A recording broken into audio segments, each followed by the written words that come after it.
नमस्कार मंडळी, तुम्हाला माहिती का इथे तेरे नाम मूवीचं गाण्याची शूट झालेलं आहे. आता हे मंदिर कोणतं आहे मी सांगतेच तुम्हाला.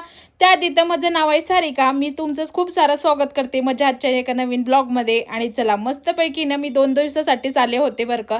तर 2 दिवसासाठी आले होते, म्हटलं चला थोडंफार फिरून घेऊ. आणि त्यानंतर मग आज आम्ही आलो आहे बिर्ला मंदिरला आणि हे शहाळला आहे. आणि त्यानंतर इथे आलो होतो, अजिबात गर्दी नाही आहे. सायंकाळच्या वेळेस आम्ही आलो होतो कारण की दुपारी खूप ऊन तापतं, खूप गरम होतं, त्यामुळेच आम्ही सायंकाळी आलो होतो. आणि इथं आल्यानंतर आहे ना आता वरती आलो होतो मंदिरात. तर मग आम्ही गार्डनमध्ये थांबलो थोडा वेळ आणि गार्डनमध्ये थांबून तिथे पण फोटोज व्हिडिओज केले. आणि त्यानंतर मग मंदिरात आलो होतो.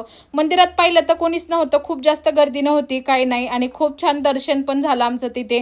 त्यानंतर मग आम्ही गार्डनमध्ये बसलो तिथे बराच वेळ मंदिराच्या. आणि त्यानंतर तिथे पण भरपूर आहे ना मस्त छान वाटत होतं. सायंकाळी हवा ते खूप छान वाटत होतं. वेळ कसा निघाला कडाला पण नाही. सायंकाळच्या वेळेस सारे फोटोज व्हिडिओज काढले तिथे. आणि ताई आणि दाजी नाही आलेले होते. आमच्यासोबत ऋषिका आली होती. आणि त्यानंतर मग ताई आणि दाजींनी त्यांनी पाहिलेलं आहे आता बऱ्याच वेळा. मग ताई म्हणत होती तुम्ही जा, मी घरी स्वयंपाक वगैरे बनवून ठेवीन. मग सर्वजण जर गेलं सायंकाळच्या वेळेस तर मग कसं आहे ना थकून येतात आणि मग त्यानंतर स्वयंपाक करायची इच्छा होत नाही.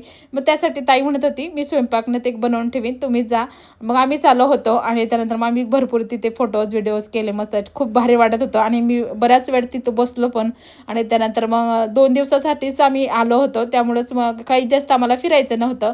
आणि त्यानंतर म्हटलं चला आता पुढच्या वेळेस जाणार आहे ना तेव्हा मी पूर्ण मुंबई फिरणार आहे. आणि त्यानंतर मग ह्या वेळेस पण म्हणत होती ताईंची मुलगी ऋषिका म्हणत होती मावशी मी तुला घेऊन चलते दुसरीकडे अजून CST वगैरे ते बघायला तिकडे. आणि त्यानंतर पण आम्हालाच वेळ नव्हता, मी तिला नको म्हटले ह्या वेळेस नको, पुढच्या वेळेस येऊ तेव्हा वेळ काढून येऊ म्हटलं आम्ही. आणि तेव्हा बरेच दिवस राहू, तेव्हा नक्कीच फिरू निवांतमध्ये. आणि आता कसे ना थोडं गरम पण होतंय, ऊन पण तापतं, त्यामुळे अजिबात बाहेर पडू वाटत नाही.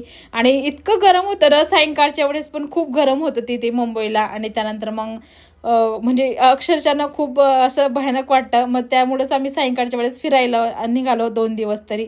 आणि त्यानंतर मग मस्त फिरलो, थोडंसं जवळ आसपासच फिरलो बरं का, तिथे खूप जास्त लांब काही गेलो नाही. आणि त्यानंतर मग तुम्हाला तर माहितीच आहे मला सर्वायकल प्रॉब्लेम आहे, त्यामुळे मला प्रवासाचा पण त्रास होतो थोडा. त्यामुळं पण मी तिला नको म्हटले जास्त लांबचा प्रवास करायला ना ते नको म्हटलं फिरायला. मी पुढच्या वेळेस येईन म्हटलं, मला जरा थोडं ठीक वाटायला लागलं ना की तेव्हा नक्कीच येईन आणि नक्कीच फिरू म्हटलं आपण. आणि ते म्हणत होते तुम्ही दरवेळेस येतात पण अजिबात फिरत नाही. आणि त्यानंतर मग चल म्हणे मावशी. आणि ती पण जॉबला जाते आणि ती घरी राहिली होती, आमच्यासाठी सुट्टी वगैरे काढली होती तिने पण. आणि त्यानंतर मग आम्ही 2 दिवस फिरलो तिथे. आणि आम्हाला लगेच निघायचं होतं दुसऱ्या दिवशी. आणि आता इथून जाऊन आम्ही DMartला पण गेलो होतो बरं का, तर ते व्हिडिओची क्लिप वगैरे काही घ्यायची राहिली माझी. आणि त्यानंतर मग म्हणजे तिथं DMartला गेलो होतो, थोडेफार आम्ही शॉपिंग केली. आणि त्यानंतर मग पिझ्झा खाल्ला होता, भरपूर काही आम्ही म्हणजे बाहेर गेल्यानंतर खाल्लं होतं, मंचुरन्स वगैरे ते मी शॉर्टमध्ये टाकलंच होतं, तुम्हाला माहितीच आहे, पाहिलं असेल तुम्ही. आणि त्यानंतर मग बऱ्याच जणांना माहिती असलं हे मंदिर पण. आणि कोणी कोणी पाहिलेलं आहे नक्कीच कमेंट करून सांगा. आणि खूप छान आहे, खूप भारी वाटत होतं. रात्रीच्या वेळेस खूप छान वाटतं, वेळ कसा निघतो कळत पण नाही. 10-11 वाजतात पण असं वाटतं ना 7-8 वाजले सायंकाळच्या वेळेस. आणि त्यानंतर मग चला आता निघायचं पण होतं आम्हाला आणि मी निघालो होतो. आता कसं वाटलं तुम्हाला आजचा माझा व्हिडिओ हा नक्कीच कमेंट करून सांगा. तर चला मग ब्लॉग चेंज करते, भेटू पुढच्या ब्लॉगमध्ये, तोपर्यंत बाय.